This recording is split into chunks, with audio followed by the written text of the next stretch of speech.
8 साल की उम्र में बिजली का करंट लगने से जो अपने एक बाजू को खो बैठा था। लेकिन कहते हैं ना कि रास्ते उन्हीं के लिए बनते हैं जो मंजिल पर जाने की ठान ले लेते हैं। और फिर चैंपियन बनने का सफर शुरू हुआ और 10th में डिस्ट्रिक्ट का चैंपियन बनकर इसने खुद के चैंपियन को जगा दिया था।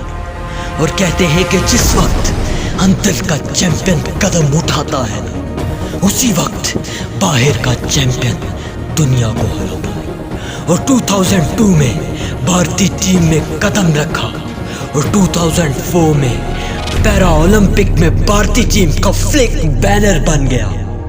लेकिन 2008 और 2012 में इसे ओलंपिक में पार्टिसिपेशन से डिस्क्वालीफाई कर।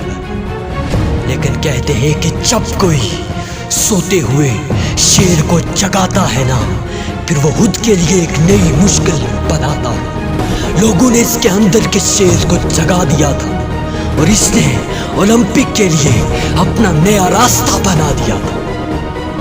और लोगों ने कहा कि अब एक वक्त बीत चुका है, एक टाइम हो चुका है, तुम कैसे ओलंपिक में कॉम्पिटिट कर पाओ। इस वक्त इसने कहा कि मुझसे रियो ओलंपिक में मिल लेना।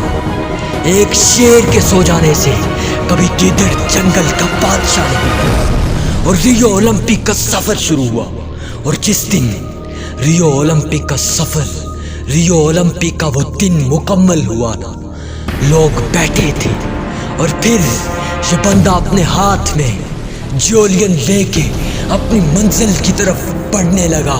जज्बे और जुनून ने इसे एक और थपकी दी और फिर जब थ्रो किया ना, तो एक बात उठी, एक ऐलान हुआ, एक अनाउंसमेंट हुई कि देवेंद्र चहाड़िया ने वर्ल्ड रिकॉर्ड को ब्रेक करके रख दिया और एक नया रिकॉर्ड कायम कर दिया। जिगर 63.97 लगाकर जोलियन 3 का बादशाह बनने वाला ये देवेंद्र चहाड़िया था।